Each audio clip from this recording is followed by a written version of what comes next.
to begin, and I will let people in as the speakers are speaking and Tiziana's speaking. I'm just going to introduce myself first. My name is Alice McLarnon, and I am a worker member of Trademark Belfast and also a founding member of the Belfast Cleaning Co-op. And I'm working today in partnership with Tiziana O'Hara from Co-operative Alternatives. I want to thank you all for coming tonight. Appreciate it. It's a cold December night, and everybody would probably prefer sitting eating their dinner right now, but we really appreciate you joining us tonight. This project is a 6 months project run and funded by the Department for Economy, who funded Cooperative Alternatives and Trademark Belfast together to run an education, awareness, and a knowledgeable 6 month program. Within the program, we have 4 webinars. Tonight is our third webinar, and our other webinar that we had recently was on car co-ops, and previous to that, it was on Cooperative Jackson. We also are running workshops through Belfast, Derry, Newry, Armagh, and wherever we're needed. We're going to change these onto online in the new year to reach a wider audience. As I say, this is a 6 months project, and we're hoping that this is the foundation that we're going to be setting for further work over the next few years to help people become more aware of what a cooperative is, how to set up a cooperative, and what help is out there for them to sustain their cooperative. I'm going to hand it over to Tiziana O'Hara, who will be introducing tonight's speakers. I would ask you all if you could mute your sound buttons, and if you still want to be on camera, we completely understand that, but it'd be good to see some of your faces. So thank you. Over to you, Tiziana. Thank you very much, and we are delighted to have 2 very interesting speakers with a very strong background in the issues we wanted to talk about tonight. Remember, we are using the webinars to address social issues where cooperatives have created some kind of solution. And the social issue we wanted to talk about tonight is fuel poverty. So no better person than Pat Austin from the National Energy Action in Northern Ireland to discuss about fuel poverty. Pat is a graduate in economics, and so she understands the numbers behind the fuel poverty, but most of all, she has been working closely with the government and really being part of many advisory groups, like the Fuel Poverty Advisory Group, the Cross-Sectorial Fuel Poverty Partnership Group, and also the Anti-Poverty Network.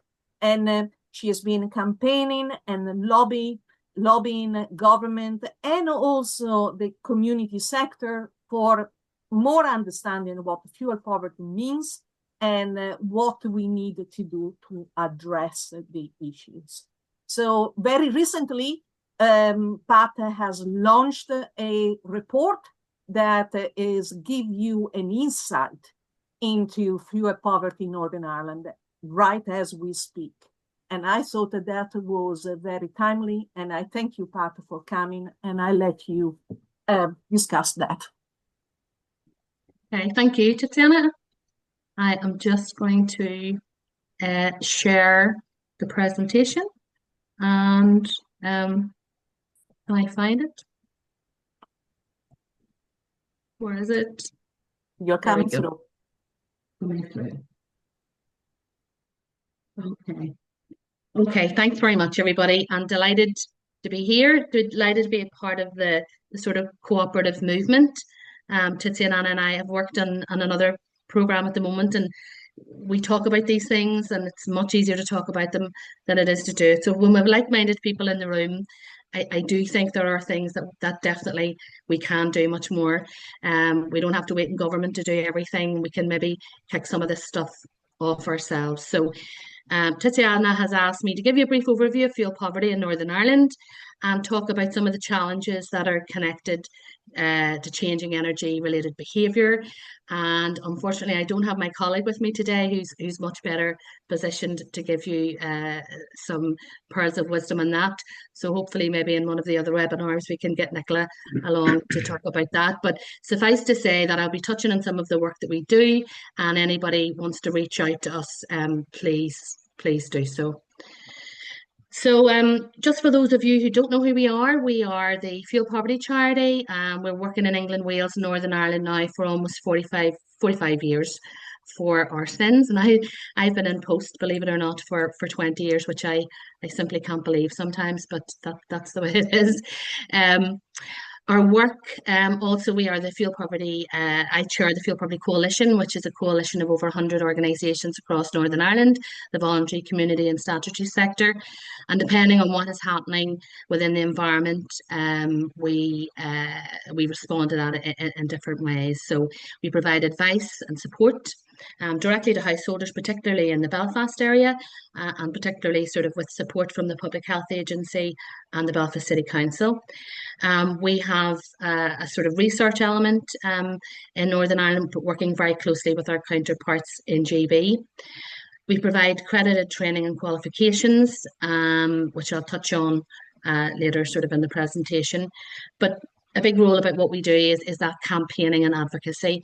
And it's about trying to transfer what's happening in the doorstep, behind the doorstep, right up into government. So we're working with Public Health Agency, with the Housing Executive, with the city councils, with the regulator in Northern Ireland to make the current energy market more reflective and more representative of those in vulnerable situations. Um, Northern Ireland has gone through tumultuous situations over the years. We've had government up, we've had government down, and on the back of some of that, and the back of COVID and all the other things that we've all experienced, our information and data collection has been very, very poor. Our last house condition survey was 2016, so that sort of information and intelligence that we have is based back in then, and that simply was just not good enough for us to sort of focus our efforts and our campaigning. So we employed Lucid Talk, which is a reputable polling organisation in Northern Ireland, to carry out a piece of work with us. And we started that process 4 years ago. So for the last subsequent 4 years, in September, we've carried out sort of a large scale, over 1,000 households have undertaken that survey to assess the scale and the impact of fuel poverty and energy prices in Northern Ireland. So what is fuel poverty in Northern Ireland? We're still defining it with a 10% indicator, and that was set out back in 2001. The Department for Communities are still using in that. That's a fuel poor household is one which needs to spend more than 10% of its income on all fuel use to heat its home to an adequate standard of warmth, and that's generally 21 degrees in the living room and 18 in other occupied rooms. Of course, different people have different needs, especially maybe older people or people more infirm. Can you hear me okay? Yeah, all good. All good, okay. So, as I say, the last 4 years we've carried out the polling, and it has remained diabolical, as I would say. But the official statistics were the last official statistics in 2016 indicated fuel poverty in the region of 22%, and that was down from 45%. And that was at a time when oil was at an all-time low.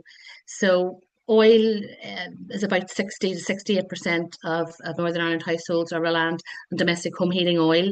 And the way BRE, the Building Research Establishment, measures fuel poverty, it's very much reliant on some of those issues with oil. So we believe that all-time low really underestimated what fuel poverty was then at 22%. But again, 2016 and not reporting in 2018 figures are like outstandingly out of date. But it was modelled again in 2022 where we found it was 27%. But our polling has consistently found that fuel poverty has been in the, up there, 45%, 41, 40 and 39, albeit slightly dropping over the last 4 years, nonetheless terribly high. And again, likely to be reflective of the recent pressures, global energy markets, post-COVID, and just that ongoing cost of living crisis, which we're all experiencing, let's face it. And we can all see the size and the scale of that even within our own daily living. We again asked about heating systems. We really only asked about 10 main questions. We were trying to keep that sort of, the same each year so that we can have a sort of a good benchmark. We've slightly changed some of the questions, but again, we asked this to simply test, what are people's understanding. We're talking about a just transition and what needs to happen in Northern Ireland to meet our targets. So as we would expect, 60% of those undertaking the survey were using home heating oil, 10% coal, 34% gas, 35% electricity. And if you can see just here where we hit all the renewable solar, photovoltaic, wind turbines, micro combined heat and power, anaerobic digestion, so low that it's not really on the radar at all. So, and that's simply why we took that. We're nowhere near where we need to be to reach the targets that need to be reached. 39% of households in fuel poverty spending over 10% of their income. And worse again, 26% of households are in what we call severe fuel poverty, where they're needing to spend over 15% of their income on energy. And, when we look at big numbers like that, sometimes when we think, well, it's almost every other person, it can sort of underestimate the impact that that's having in homes. And Q, our project worker, consistently comes in and tells every couple of weeks a different type of story. And it's now that we're not just getting into houses where people are sitting without heat and power for a couple of hours. It's a couple of days now. And Northern Ireland has a particular prevalence of prepayment meters. Natural gas only came into Northern Ireland in 2005 in the Belfast area, and most people, certainly low income, using prepayment meters. Almost 50% of households are using prepayment meters in electricity, and these aren't smart meters. The electricity meters are slightly smarter than the gas meter. So that means that people need to have that money up front. They can't sort of ignore a bill for a couple of weeks or maneuver that household bill. For energy, people need that money up front and there and then to be able to avail of what is an essential service. So, I mean, that is really the bread and butter of the homes that we're dealing and the vulnerability that we can see. And particularly, we're working particularly in the Belfast area. We asked lots of questions and we got lots of narratives from individual households. And I've only, picked a few out here for purposes of today. That report is available to organisations, and particular organisations can use that to help further their own advocacy needs. Please reach out to us and we can work with you to see how best we can use this information. But again, over half of people aged 65 are living in fuel poverty. And again, we wanted to pull that out because there's a narrative when, overnight the winter fuel payment was gone, that older people didn't really need that winter fuel payment. And what we're seeing now, older people, that is creeping up again, fuel poverty within older people's age group. 2/3 of people who are living in social housing are in fuel poverty. And that surprised quite a few of the social housing organisations when they saw that figure, because social housing in Northern Ireland is pretty good. The standard is pretty good. But again, when Q is in homes, this is across all tenures, because people are, when you're having damp and mold, it's either your heating, your insulation, your ventilation, or extraction. And what you're finding is people can only put that heat in for a certain level of time, and that is actually their own behaviour, not due to their own fault, due to low income, is creating a problem within the home in relation to damp and mold. 54% of people with disability are in fuel poverty. Obviously, people's needs are greater when they're in the home for longer periods of time, and they need to be warmer. Between 80 and 85% of fuel poverty is extremely high among those using coal and electricity. 1 in 5 households have gone without heating and electricity on at least one occasion in the last 24 months due to not being able to afford it. And people are telling us it's because their house is old and drafty. They can't afford to keep the heat on long enough to keep it warm over winter months. And people are avoiding just using the heat, and they're stressing when it's on. They're just worrying over keeping prepayment meters in positive credit. And again, private rented sector and social housing is the highest where we would expect to see that. Debt and borrowing, and this is a particular issue that my colleagues in GB talk about a lot, because Ofgem has intervened in relation to the debt issue uh, and wiped quite a bit of debt off energy bills. That debt doesn't manifest itself in the same way with suppliers, so it's not the same problem that they're experiencing. Um, 1 in 10 tell us they're currently in debt or have been in debt in the last 24 months to the supplier. Of those in debt, 12 say they're in debt at some point in the past 2 years to an amount of over £1,000. We sort of anticipate that that's people not reading their meter correctly. Um, and that's an issue again with behaviour and how people are sort of maybe ignoring that interaction with meter reading. But a lot of people are saying that they've had to borrow money from others to pay for their energy use. Even higher among the private rented sector and social housing. And that borrowing source included using your emergency credit, taking out a loan, family and friends, or paid for by using credit cards or arranged overdraft. So I think people are managing that debt across all other, utilities within their home, including food.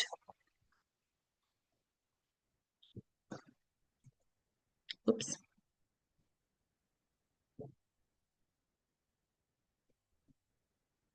My thing has seemed to have frozen.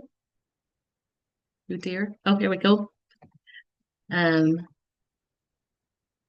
so we also asked the polling, we asked people to name their top 3 actions, what people thought needed to happen in terms of tackling fuel poverty.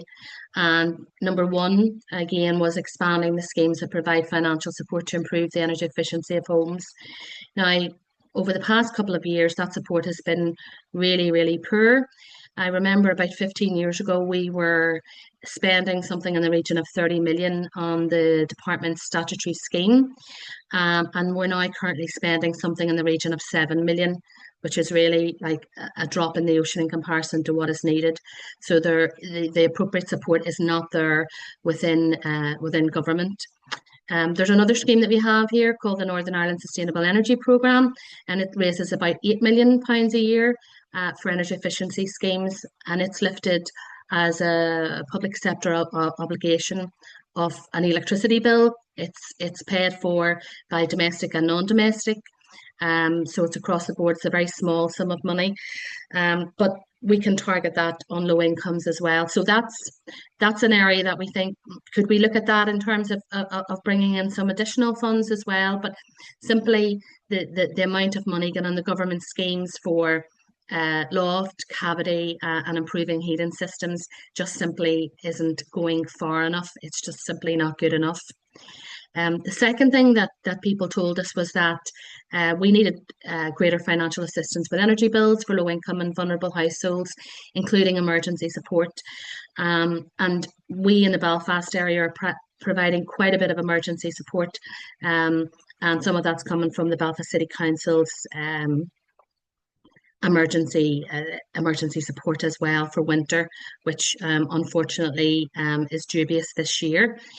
But so it's not just a matter of, I think we've all accepted that the cost of energy is just simply too high. The maths simply aren't working out within households, and there needs to be something more in relation to a reduction in a unit of energy, something like we're talking about a social tariff, what that might look like, who would pay for that. Those are all issues that we're currently looking at the moment. But additionally, that when a householder is in housing or energy stress, that there's some immediate support available either through suppliers. In fact, the first instance, it should be their own supplier that's supporting them, or some other fund.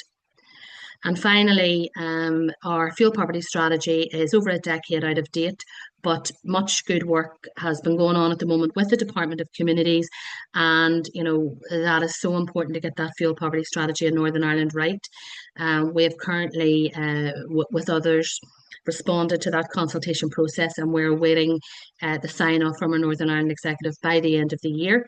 And apparently that's still on schedule, so that pretty early in 2026 we should have an action plan for the new fuel poverty strategy for Northern Ireland. And things that the strategies looking to tackle is making homes more efficient, raising and appropriately enforcing housing standards, looking at the decent homes, support for minimum energy efficiency in the private rented sector, increasing investment in energy efficiency schemes, and looking at maybe where that money would come from. Is it a levy in electricity? Is it additional levies in gas?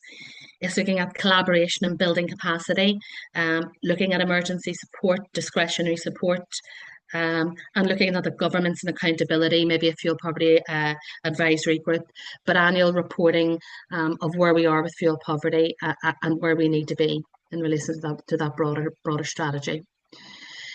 Just a little bit about NEA and Belfast Warm and Well project. This was established many years ago under the then Investing for Health.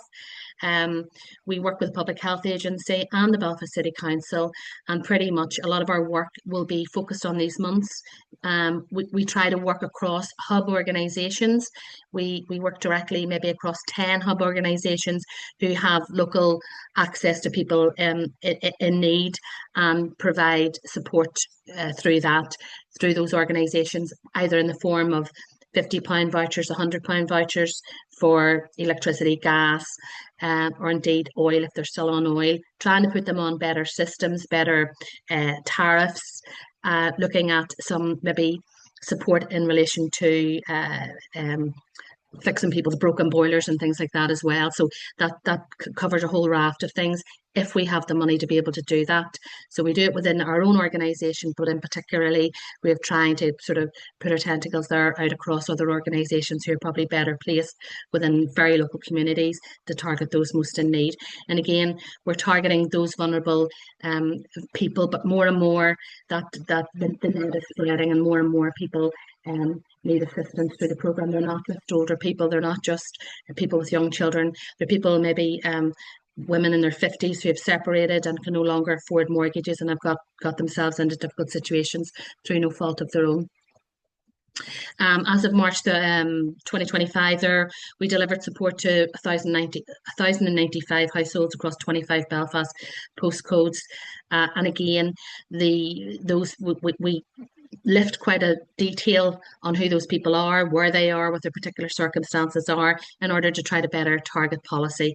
And again, all that stuff in relation to the fuel debt and all that chimes very much with our own Lucid Talk polling.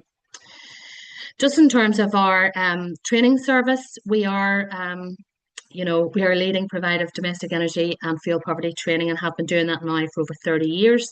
It's not just information and advice. We offer qualifications, accredited courses, covering all manner of things: fuel poverty, energy efficiency, health, behaviour change, and that whole decarbonisation, new and emerging sort of debate and things that we should be doing there. And again, those courses come in various formats: webinars, e-learning, and face-to-face. And it's just interesting even to hear what Tiziana was talking about earlier around sometimes, there are organisations that only want to do face-to-face with us, like in particular some of the suppliers, whereas webinars and this evening sort of time slot is better maybe for householders or working families. I don't need to read through all those different types of qualifications that we're working to, but we have a raft of them. Energy awareness is the one that's been running longest, and that's very much for advisors on the front line. The likes of Firmus Energy has put all their staff through that training, and that'll be quite detailed, and it's over 3 days training. It's 3 days training and a day's examination, so it's quite intensive. We also run domestic renewable low carbon technology stuff, again, 2 half-day webinars. And recently, we will be running a fuel debt advice in the community. That's coming soon. But again, the debt in Northern Ireland is quite different and manifests quite different to the sort of the debt across GB in relation to energy. We run 3 short courses, which has been very successful with organisations who like to do maybe the 3 of them over a couple of weeks. And again, they're all half-day webinars, and they're all doing slightly different things. in particular to the brief today, we have change in energy related behaviour, and it's looking at habits, behaviours, nudging, more psychology of how we can enable people to change their habits. Looking at some of the theories in the field. Again, 2.5 hours, a live webinar. And no better than Nicola to deliver those. The course objectives look at the barriers, explain key factors, and identify actions to help people overcome some of those barriers. And that's been quite successful. We also deliver energy efficiency in the home workshops through the Warm and Well program. So anybody sitting in a housing organisation, anybody with access to people who can go into homes and assist people are very welcome to pick that up. We deliver that as part of the Warm and Well program that we work through in the Belfast area. We have a raft of resources, your top tips, things that possibly, were saving you maybe £100 a couple of years ago are now saving you a couple of £100 now, things that are quite relevant to people. And also dealing with condensation and mould, which is a growing problem across all of Northern Ireland due to the cost of energy. We're a membership organisation, so again, have a chat with us if anybody wants to join us. That brings some benefits in relation to training courses and reduction in training course fees and things like that as well. And just to round things up, the things that we are calling for at the moment, that whoever will listen to us, we're obviously working very closely with government on this and the key stakeholders, regulator, consumer council, public health agency, all those organisations who are carrying out, research that is literally, we're all saying the same things. These are the key issues that we're looking for. The fuel poverty strategy that is supported by a comprehensive cross-departmental action plan, obviously with resources. We want to see a target, if it's not measured, it's not managed. We want to see energy efficiency, minimum energy efficiency standards, particularly within the private rented sector, where the situation is really quite grim for lots of people. The social tariff that I talked about. So we proved that in Northern Ireland with the energy bill support scheme and the price guarantee that we could deliver a reduction in your unit of energy, which was said before couldn't be done. It was done. We did it. It can be done again if we can identify those cohorts of individuals that should be supported. And just to support that just transition by increasing investment into domestic energy efficiency, and not ensuring that those with the smallest backs carry the largest burden, which often happens in relation to how our policies are paid for here. And again, when things are provided, we talked about, Jonathan mentioned the Warm Homes plan there, that we keep our eye on what's happening when Barna consequentials are coming over. We're lobbying quite hard to try to get our cut of the plan into fuel poverty programmes in Northern Ireland. So, I mean, that really is a whistle-stop tour. And that's me. That's a wrap from me. Thanks for listening. Thank you, Pat. I think that just for a simple reaction to what you said, we have so much on our doorstep that the cooperative movement could really learn a lot by joining your courses and joining your campaigning. I think that there are quite a lot of alignment with that, and it really rhyme with our educating our membership as well. So I thank you very much. Sometimes we have such big resources really here. We need to know and amplify your message more. But let us, sorry for that in interlude. Let's go to Jonathan. Jonathan is a cooperator from day one, is a co-founder of the Carbon Co-op, but also he has a great background in environmental biology. That is a first degree, but very much he worked in many initiatives, cooperative initiatives. And I didn't know, Jonathan, you were part of the Ethical Consumer magazine. Oh, wow, I learned Yeah, that yeah. today. So My first job after university. Yeah. very good. So really a cooperator, but very much a retrofit lead, and he knows about the efficiency measure, and then now is also the business development manager for the people powered retrofit. And this is what we invited him to talk about. We invited Jonathan many times during the course of the years. Professor Tom Woolley invited Jonathan to talk about carbon cop a few years ago. But now we wanted to hear why and how retrofit COPs are actually developed from the carbon COP. So, Jonathan, to you, let us hear your story and let's learn something from your cooperatives. Well, I've certainly learned a lot about the state of housing in Northern Ireland from when I came over, like you said, before the pandemic with Tom, and then obviously through the presentation this evening, some really, stats that just make you pause for thought at the scale of the challenge there.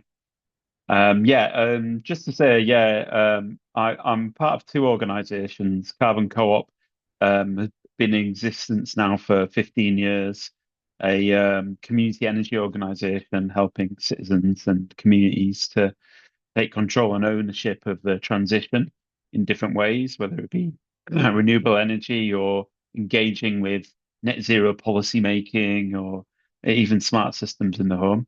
Um, and then more latterly, 2022, we established People Powered Retrofit, came out of the work we'd done with Carbon Co-op, and actually another worker co-op called Urbed, which was very technical, like full of architects and what have you. And we created a new kind of one-stop shop for retrofit called People Powered Retrofit. So whilst Carbon Co-op is very broad in its kind of ambition and work, People Powered Retrofit is very focused, on those on retrofit and improving homes more generally, and has a lot of those kind of technical services involved.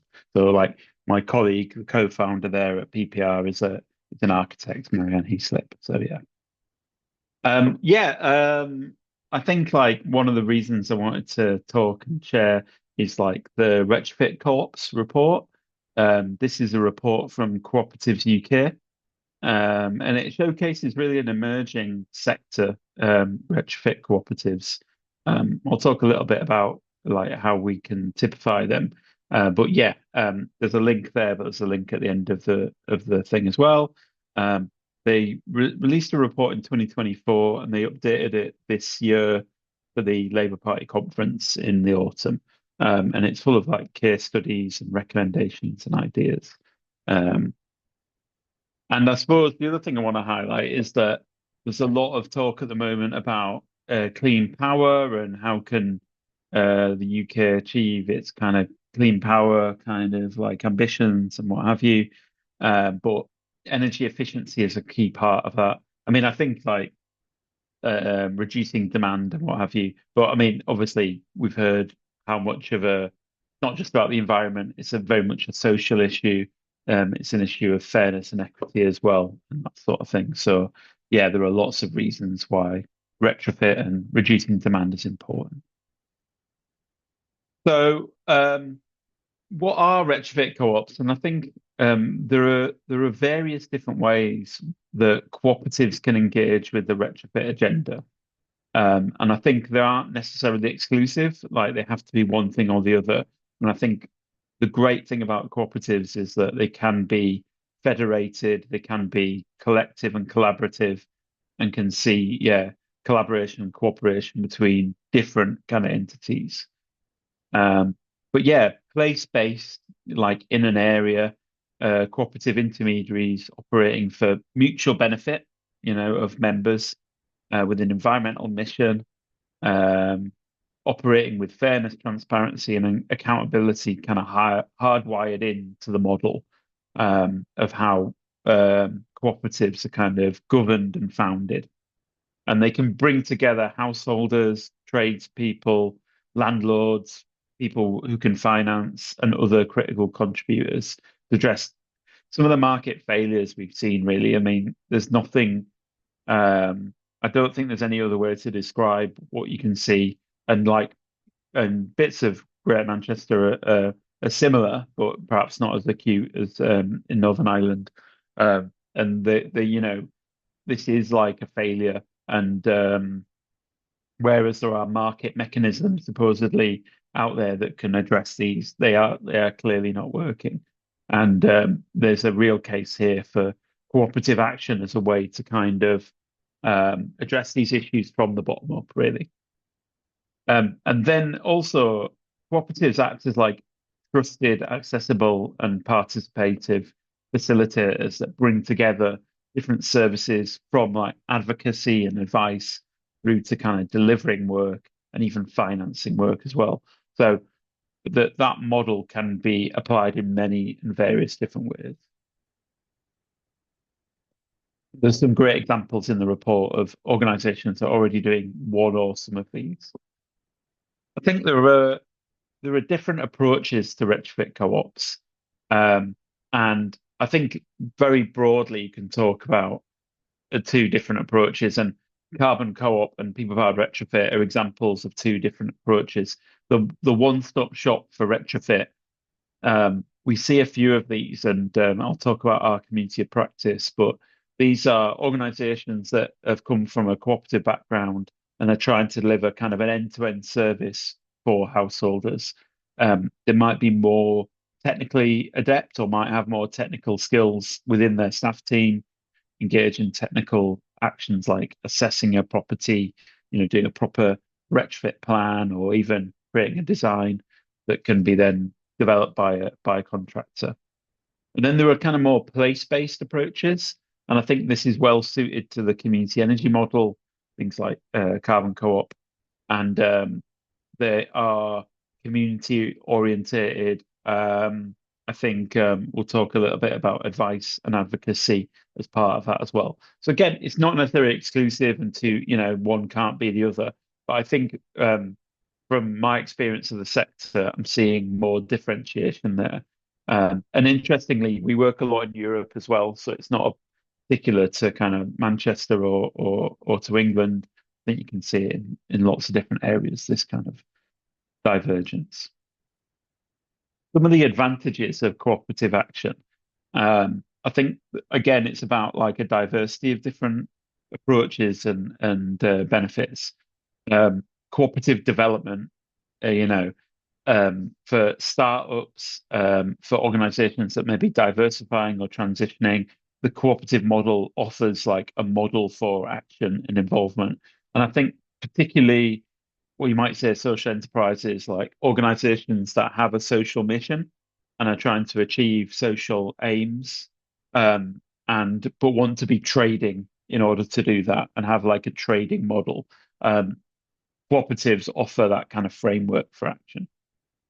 There are different ways that cooperatives can raise capital and raise investment, and utilizing things like community shares as a model, where again, a local, engaged and responsive kind of community initiative, cooperative initiative, can raise that funding and get going really, really quickly, and can maybe match like grant funding with kind of investment from a local area. And there are innovative financing approaches that cooperatives can tap into as well. I'll talk a little bit about credit unions, which are a great source of community capital. But there are also different collaborative cooperative models that, joint ventures between municipalities and cooperatives and communities that can be housed within a kind of cooperative model. And supply chain, I think there's a huge opportunity for supply chain to adopt cooperative models. I know from my experience in Greater Manchester that a lot of the trades and builders are doing work are often already doing work in properties as part of existing maintenance and improval and renovation. And there might be small organizations like sole traders or SMEs or small organizations that find it quite challenging to grow because they might require more administrative services to payroll or HR or these sorts of things. And I think there's a really good model around like back office services that can be federated, that can house these smaller organizations. And often these smaller companies will already work together informally, might pass each other work, subcontracting chains, that sort of thing. So cooperative models offer a way for those small, maybe isolated sole traders to grow together. I also think there's a great opportunity around marketing, like as in we have like marketing and federated co-ops within farming. That's the ability for smaller farms in that case, or smaller entities to be able to access like bigger contracts or maybe startup capital or access to more services. So I think within supply chain, there's a lot of opportunities for the cooperative model there. What's needed is a bit of support to get those going. And then more broadly, cooperative federation.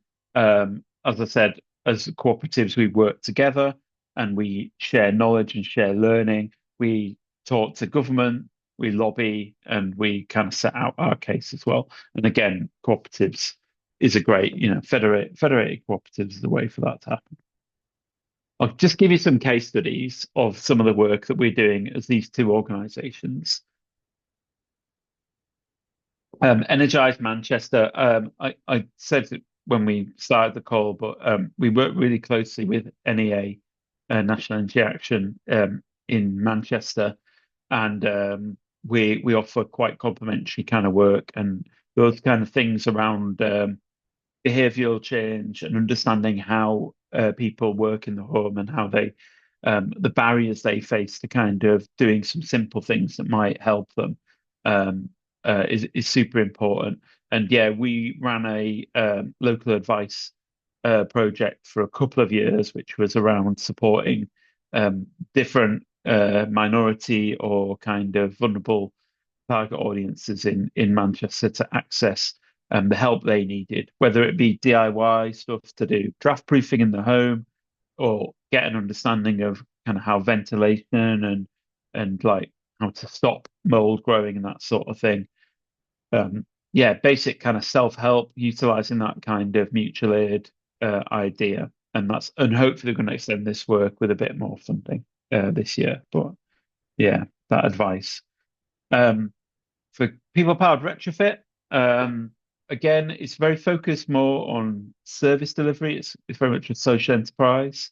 As I kind of mentioned, we have technical expertise on the staff team, about 12 members of staff in all. And we work with a few dozen householders every year. Most of the work that we do comes from people who have the funds to kind of pay for the work. But we do also advise other organizations on kind of best practice, utilizing some of our technical expertise. But yeah, the idea is that a household can come to us with a very basic set of kind of motivations, and they want to maybe like improve their home comfort or tackle carbon emissions or something like that. And we help them through that process. So offering them advice, assessing their home, helping them develop design or offering them some standard specifications. We help them find a contractor. We don't do the contracting ourselves, but we do go and visit and do some quality assessment and that sort of thing. And this is a different way of doing retrofit, which is where we sort of talked about that divergence between place-based and one-stop shop. This is a scheme led by Carbon Co-op, and it's a collective scheme rather than a house by house. And this is in an area of fuel poverty. And we were able to access some grant money. And we focused very much on fabric improvements, so improvements to as you can see, the external wall insulation and windows and that sort of thing. The idea is to reduce the demand for heat, rather than just go for things like put in a heat pump and you'll save loads of carbon. Especially in a fuel poverty context, the important thing is investing in the fabric of the home, reducing demand for heat, lowering the bills, and then thinking about things like heat pumps on top of that, or other forms of heating. there's a lot of innovative things about this. Like when you start to bring a program together, rather than a individual home by home, it means you can work with different types of contractors. And we worked with a social enterprise contractor who do training as part of their contracting, basically. And on the right hand side, you can see a trainee there who's come new to construction, a young person, just left education. And this was a way for them to learn new skills, but also work on a live job as well. And yeah, by working with, in this case, it's Beaverbox, is a social enterprise contractor able to build capacity and create a kind of genuine partnership between Carbon Corp and that organization. We're also able to do some quite interesting stuff around finance. So we got 0% interest. Sorry, we got grant money, and especially those who are most vulnerable and most in fuel poverty, their houses were 100% grant funded. But for others that were able to afford some of the works, we did a tie-in with Manchester City Council where we're able to access group works lending, it's called, which is a 0% interest loan that is a charge on the house. So they get the money up front, no costs, no kind of barriers to that. Here's to the work, and the money is only repaid when the house is sold.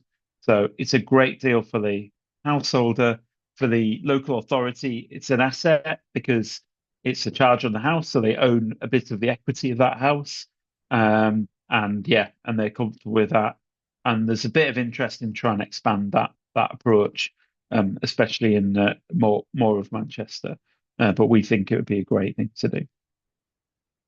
Then talking more broadly about collaboration and cooperation, flag a couple of things. The first is we have created a community of practice. We've got a little bit of funding to do this, but you can see on the right-hand side the different organisations that are part of our community of practice, and we all utilise the same tools. We use the same technical tools to do the assessments and the design work. So it's an open source platform, but we all invest in it together. We all replicate it, and it's an easy way for new organisations to engage in this area. And the community of practice more broadly is around like how do you share the knowledge and learning between the organisations? It's not all about, oh, people powered retrofit, we've done this, we've done that. It's about what everyone has done together. We've just had we do different themes. We address different themes over a series of knowledge sharing sessions that we run online. And with Changeworks, based in Edinburgh, we've learned a fantastic amount about how you communicate ideas around retrofit and how you like engage new clients and reach new audiences and that sort of thing.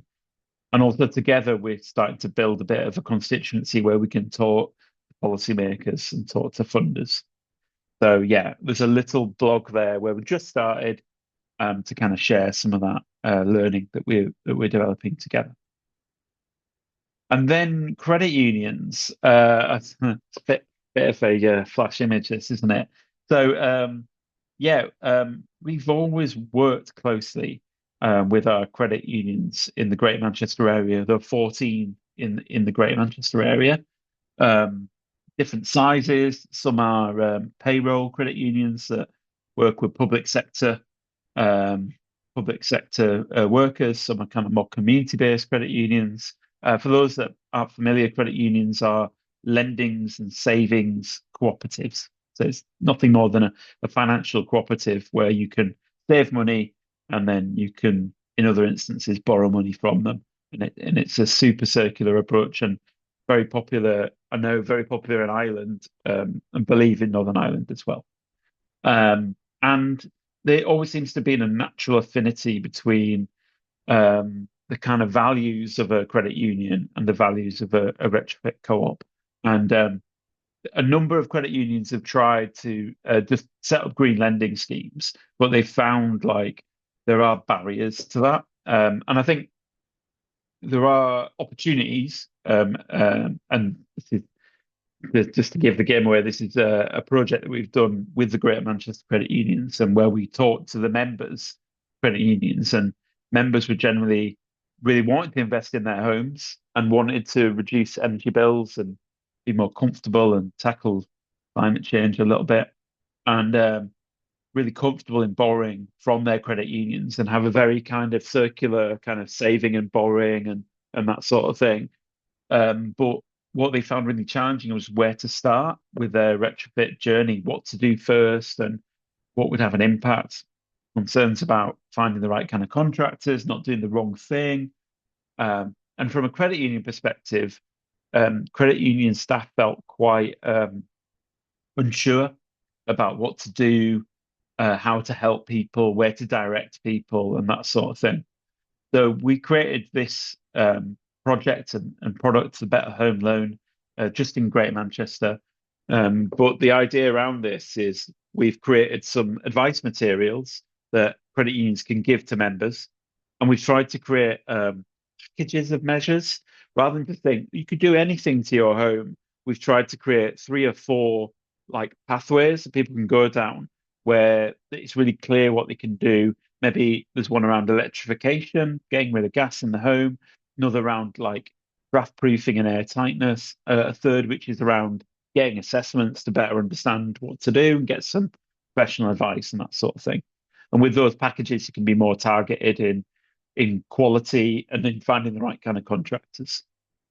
And we've also developed a program of training for credit union staff so they feel confident not in giving really detailed advice. No one expects that, but it's more about signposting and understanding the basics so they can just guide the householders into what the best option is for them.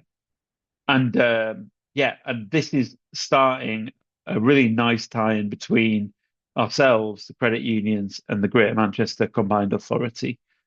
So look out for that in 2026. But I think it's a really nice kind of time between local authority, cooperative, retrofit co-op, and credit union. And yeah, I think there are different ways. I haven't got a longest list of things that should happen, but I think there are opportunities for regional government action in this area and local government, of course, which is encouraging the development of retrofit co-ops. I think there are opportunities to do that, to look at more progressive approaches to procurement or joint ventures that can be collaborative with retrofit co-ops. Potentially regional or local funding mechanisms can be deployed, for example, for loans. That example with Greater Manchester is the combined authority are going to underwrite the lending, which means that the credit unions can afford to bring down the rate of interest a little bit, because it removes the idea of default, So that's a really interesting mechanism, and obviously the charge on the house, Manchester City Council, that's another interesting lending mechanism. And then, yeah, I think there's opportunities for co-ops to play more of a role in public retrofit schemes. And as like we were talking with Alison, as we were warming up for the webinar, there are potential roles around federating and bringing together trades who can bid into public retrofit schemes more easily than they could do as individual suppliers. And I think obviously there's been a lot of news headlines around like schemes like eco, and I think part of that is a product of a kind of industry that surrounds eco, from some contractors, not all contractors, where it's bigger organizations, they take a real cut, they subcontract and they subcontract, and the people on the end doing the work are quite poorly paid, poor conditions. And finding a role for retrofit co-ops and cooperative models in public retrofit schemes could see an end of that kind of long subcontracting chains and more responsiveness both to kind of householders and to kind of like the areas within which they live. So yeah, there's a report to download. There's a super interesting cross-cutting theme that the National Retrofit Hub are running around community retrofit. But yeah, happy to answer any questions or come back on points that anyone has. Fantastic presentation. Thank you very much, Jonathan.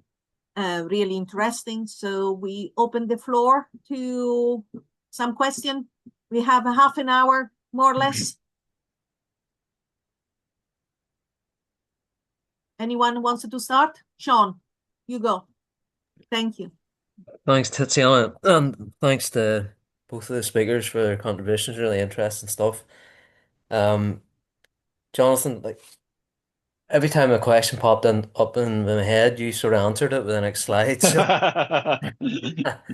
but I do have a question just in relation to your last slide about regional government action. I mean, how much traction have you got to date with the council or other public agencies about creating or trying to formalize that type of pipeline through the supply chain for cooperative retrofit cooperatives to play a bigger role in that agenda? Yeah, I think I don't want to like underestimate the challenges there because I think that certainly we work with Greater Manchester Combined Authority a lot. So that's I mean, is essentially the scale of a region because it's 2.5 million people, 1.2 million homes.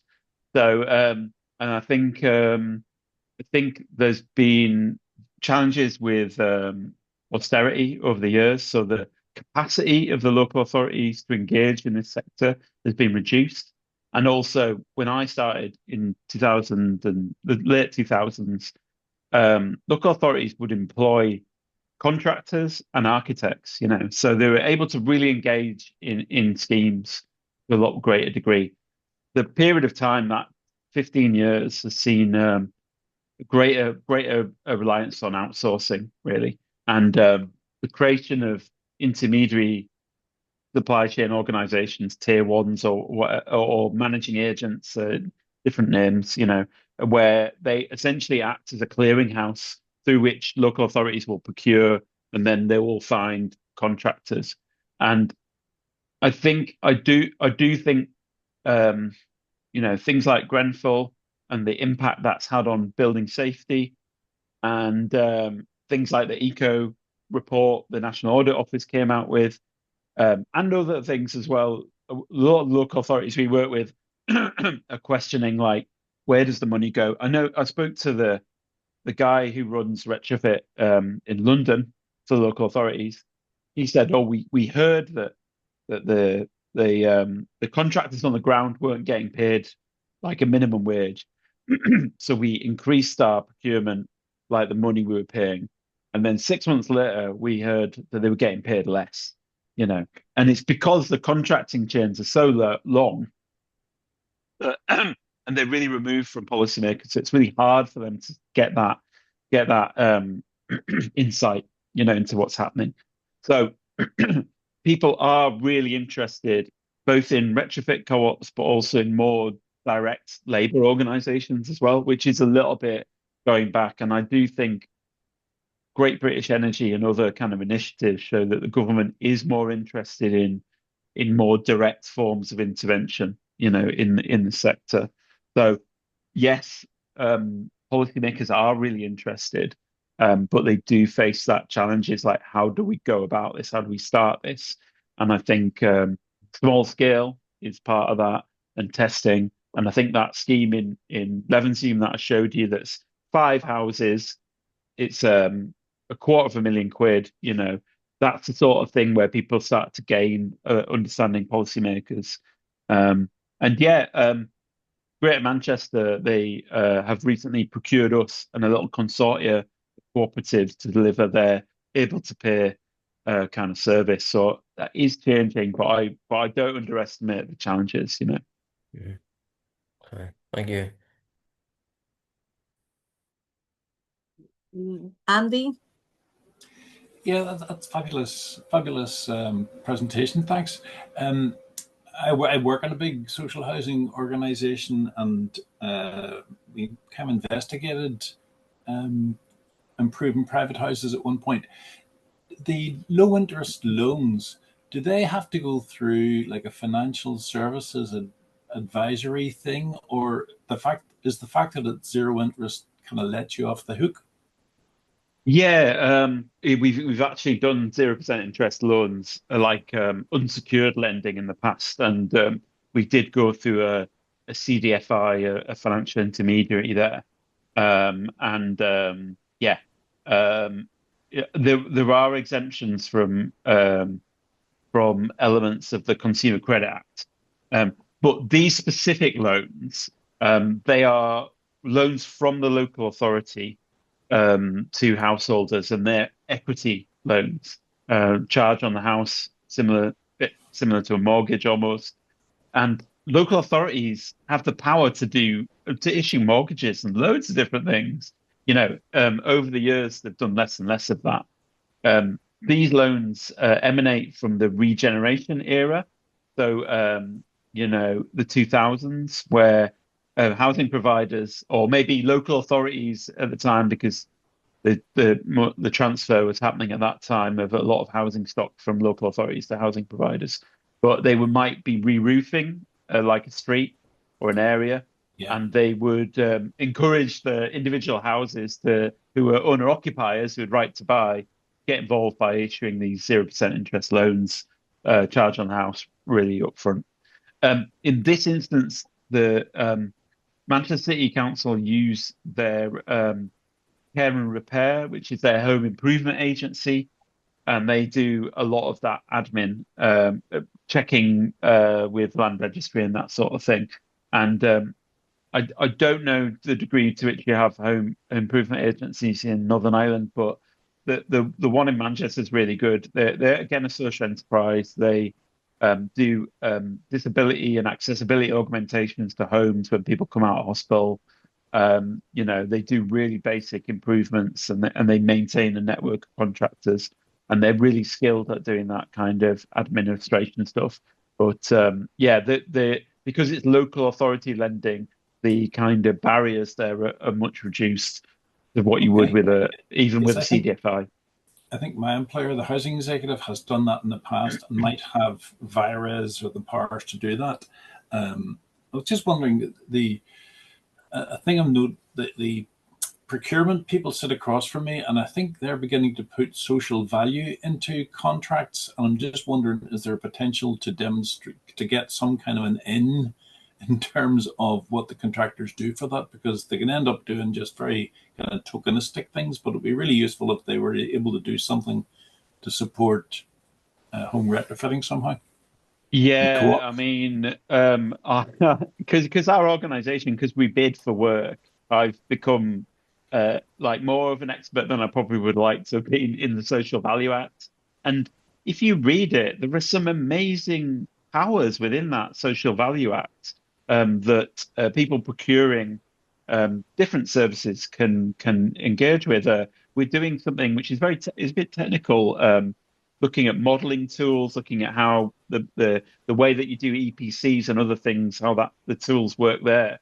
And the procurement exercise there was basically as required us to do open knowledge sharing, and to do kind of lots of kind of webinars with other technical providers and all sorts of things. And that's just one example, really. So yeah, I think I do understand why procurement people get very stressed about it, because they've got a lot to do.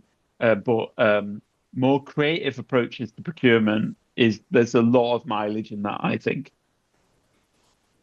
Can I say something that we recently had a conference on cooperatives in Stormont, and we invited the guy that is promoting the social value bill, because we don't have an act in Northern Ireland, but we have a social value bill, and that we hope that will pass. It will bring a clarity on the definition of social value, exactly for what Andy was asking, exactly what does it mean, and can we make it mandatory to particular kind of issues? But Yeah, so one of the elements is there's a social value handbook that the UK government have done, and one of the elements of it, one of them's about climate change and health and well-being. One of them's about diversifying the supply chain and encouraging more social enterprises and cooperatives. And it's a lever that could be pulled that isn't pulled enough. And so if that can be useful for that process, then I would really recommend. And it's out there and it's public, so it can be taken from. Can I being a bit cheeky, and we have Brenda from the Belfast City Council. Seems that this conversation is very relevant to local authority. Brenda, here, cold and or warm, what would be your reaction to what Jonathan has experimented? It's interesting because so hi Jonathan, we obviously don't hold stock as a council in Northern Ireland. We leave that, it's the housing exec and the housing associations, but we do facilitate the Retrofit hub in Belfast, so we've got all kinds of interested parties in there. We try to nudge, cajole, support and everything else, browbeat. But one of the things we're doing at the moment, the holy grail for us, is trying to come up with a place-based cross-tenure retrofit programme. So I was really interested to see what you're doing in Manchester. But this is the kind of thing, it's the challenge for us is all around the procurement and the financing for this, where in a way it sometimes feels like we're trying to knit money out of thin air. We're having to try and be creative about it. So it was really interesting to hear about the approach, the kind of equity-based approach, because I know that I'm working with Andy Frew's colleague Caroline Connor, and we've just been working with, speaking with the Department for Energy and the Department for Communities to see how we might make this thing work. But it's quite intricate, and it's complicated. We're just having to hammer it out. I was making sure I got your contact details there, because I think we probably want to chase you up to pick your brains. So yeah, to be honest, it's just so many things we have to try and consider, just because it's trying to work out which bits we can take inspiration from use what's transferable, and then which bits really are peculiar to Northern Ireland. That's the tricky bit at the minute. But no, I'm watching quite enviously about the likes of People Powered Manchester, and also what are they called up in Scotland, Changeworks. Just because we're going to have to have different partners that are involved in this to help us on the technical side as well. So I'm just all ears at the minute, trying to work out, what might work for us.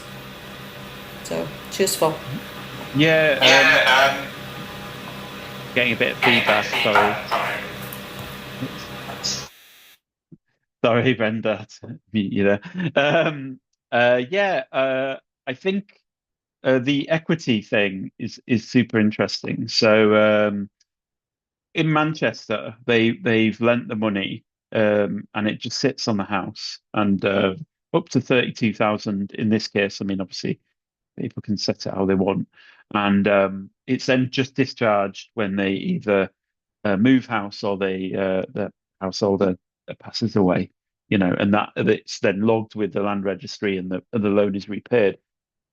In Oldham, which is another part of Greater Manchester, they've run a similar scheme, but this was focused on home improvements rather than that kind of regen kind of thing that I was talking about. It's home improvements, and it's interesting. It's similar regen, but they regenerated some areas, and they realised that on the edge of those areas there were homes in disrepair where people felt a bit annoyed that they were outside of a regen area. And I guess on another level, maybe you bring down the house value because the roof needed fixing and it was broken. And so Oldham developed a similar thing where they would do charge on the house. But what they did was they would take a percentage of any uplift. So you would get your house valued when you took out the loan, and you get it valued when you sell it, or when it's sold, it's valued clearly. And they would take a percentage of that, not all of that, obviously, but there would be like a sharing of that. And the National Wealth Fund were quite interested in our kind of small scale approach, and they wanted to learn a bit more. And they've taken a look at all that loan book from Oldham. And even though that scheme started at the very height of the housing boom, 2006, 7, 8, when houses were kind of at a peak, what they found is like that on average they were repaid within 10 years, and they made a minimum of 20%. They accumulated, and so the local authority there, rather than it just being an asset that just sits there and slowly depreciates, it's actually appreciated. And they've worked out that within a 10-year period, that kind of loan, a kind of circular money being lent out and being coming back again a bit higher and being lent out again, that it's cash flow positive. So they are now looking at whether this could be, they're going to do a bit of a test. But I think there is opportunities there around their equity.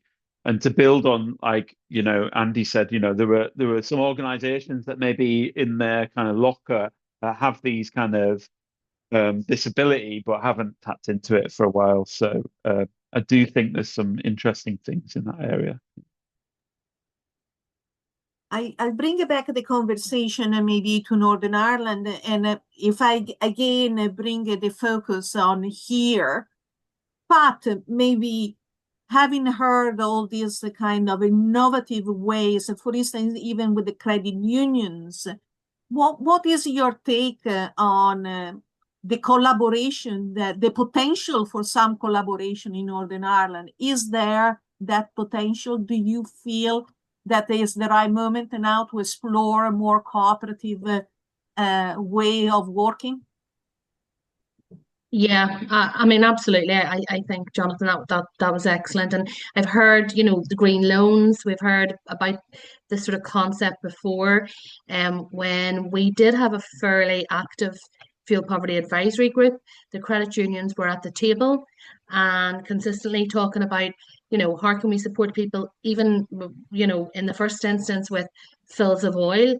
So how we use those credit unions and those economic models better is without a doubt something that we should be tapping into.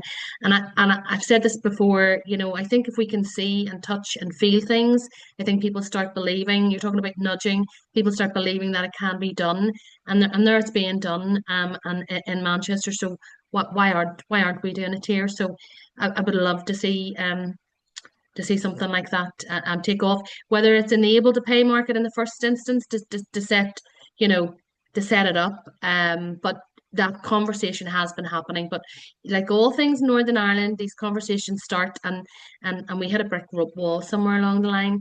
Government collapses. It can't be done. So it's that up to yourselves, Tiziana, and ourselves to say that this is happening already and it can be done.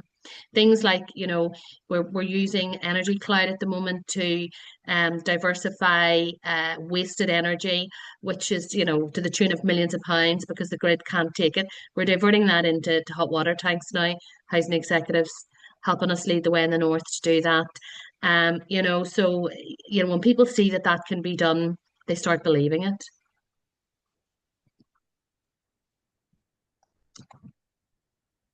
Yep. And Pat is a director there. Talk to Pat. So I have on my list already some changing of emails between Brenda, Jonathan, Pat, and Jonathan. Ali, our job is to connect people. But Andy, you have another question. Please come. Yeah, I was just thinking the credit unions presumably can do all sorts of loans because they're probably FSA registered and regulated and all the rest. The thing that we do with procurement sometimes is contractor engagement, and that might, if you're able to stand up at an event like that and say, would you like to get involved with this co-op? That's interesting. I think the percentage uplift thing sounds like actually a great idea for doing a street, because if the values in the street come up, then everybody will get their loans paid off. And so the loans were not being, the people weren't necessarily paying them back immediately. It was really, it was kind of sitting there until the house was sold. Yeah. Yeah, I mean, it's a great, I think a couple of things. One, the first thing is the way that this project, the Oldham project, is done is about home improvement, and like basic repair and maintenance. And maybe the householder, maybe they live in a house, but it's their house, but they can't afford to invest. So it's a great enabler there. And what they're talking about with this scheme is to be like, it's home improvement plus, it's kind of like we're improving the home and we're doing a bit extra for the energy as well. And oh, I've forgotten what your second thing was there. Oh, it's a street. Yeah, I think they did the this broader analysis here about like the impact it had on the houses, and what they were saying is like those houses, a house with a knackered roof or subsidence or needs repointing, the market value is gonna be low. It's gonna suffer. So the fact that they can like invest in that and improve like is a real positive. And I think there is also a further thing, which is about collective action and about people on the street doing something together. And I think that's what's really helped with the contractor side of things is like, which is again analogous to what happens in social housing, where you have a single provider, contractor rather, who's kind of working on an estate or working together. And I think, yeah, it enables that quality, but also like deeper partnerships between the provider and the householder and the supply chain. I have maybe a question for directly about. I know, Jonathan, that when you started the Carbon Co-op, you used the community shares for the initial capital raising. How did you use that? Can you explain what was the importance of community shares? So community share is raising the investment from the membership, really. How that Yeah, was yeah. important, if you can explain that. Yeah, that was for people powered retrofit rather than Carbon Co-op. Carbon Co-op started in a very kind of grassroots mutual aid kind of way, but very slowly over time. Um, um, and by the time we got to people powered retrofit, we'd had a bit of government grant to look at the potential for a one-stop shop in Manchester. And it was a couple of year project, and we were able to kind of evidence demand. And in fact, people were coming to us and saying, we'd like this, we'd like this, we'd like this. And we just didn't have the capacity to kind of work with all these people. We needed to employ more staff. We needed to invest in kind of new in our software platform and the technical side of things. And we we realized that community shares were a good way to raise capital to invest, in meeting that demand.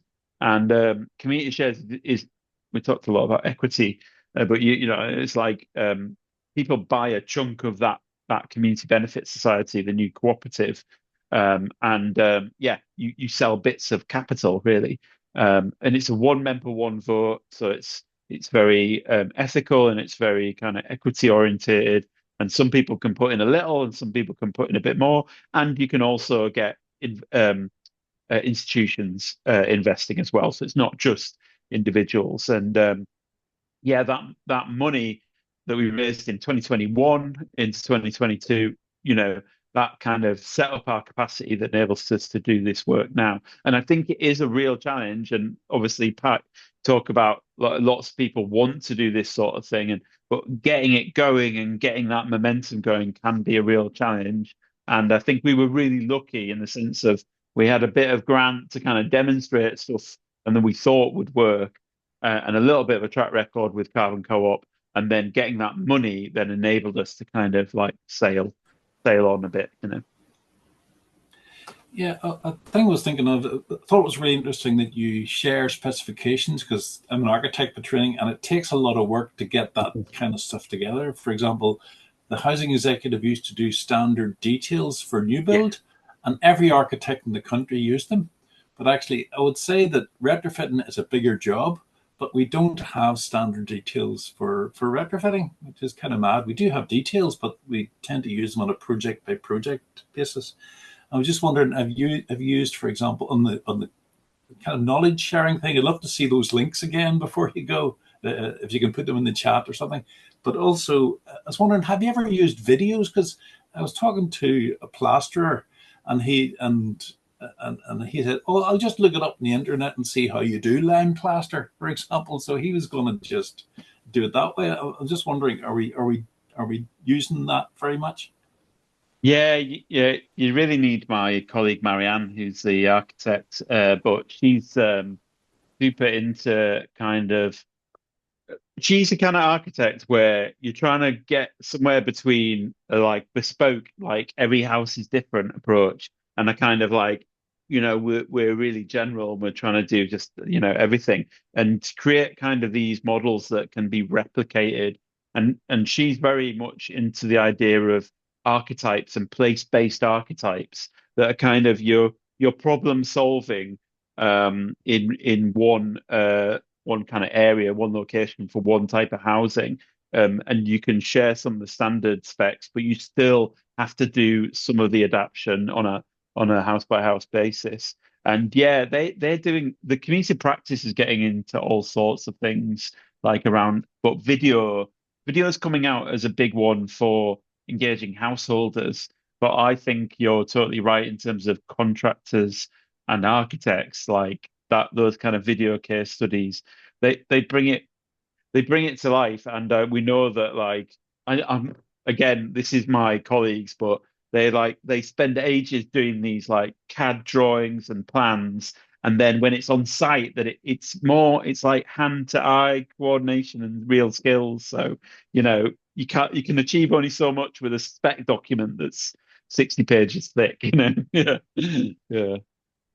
We are approaching at the end of this session, and I don't want to interrupt this beautiful conversation. So thank you, Jonathan, for sharing those links. We will share also Yeah. an email with the recording, because I think that the people that didn't appear today will regret it not to be here. Sounds like a threat. But we will greatly share what we learned tonight. And I think we learned quite a lot tonight. And I think there are opportunity for many cooperation and cooperatives. I think that's my conclusion. Ali, would you like to say a few things before we thank our speaker? Yeah, two fantastic presentations, very informative, and thank you so much.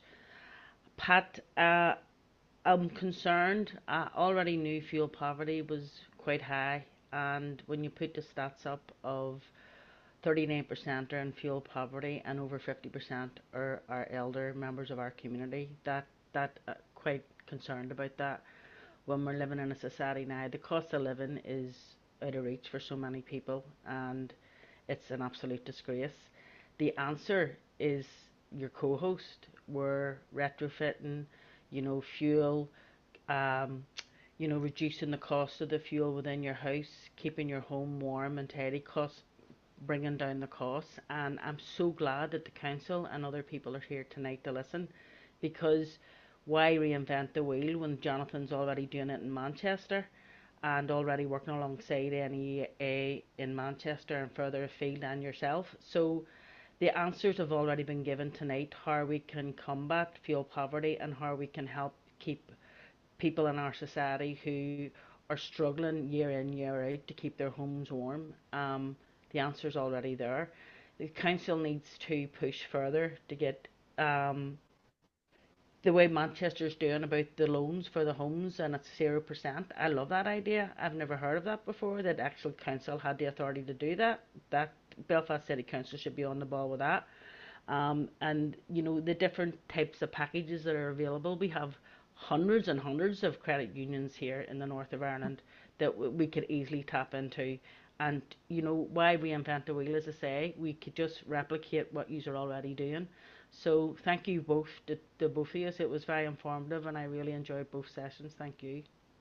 Thank you. Thank you, Ali. And Yeah. here we bring it to a conclusion. Thank you both. And Okay. yeah, and we'll keep in touch. And if you don't mind, we will also share your details, Jonathan and Pat, so people can contact you directly. Yeah, Yeah, and I'd like to catch up with Pat as well. And thanks so much for inviting us. And I'd love to come over and visit again soon. So yeah, thanks a lot. absolutely. Thank you, Tatiana. Good to see you all, and stay connected. Thank you. Thank you. All the best.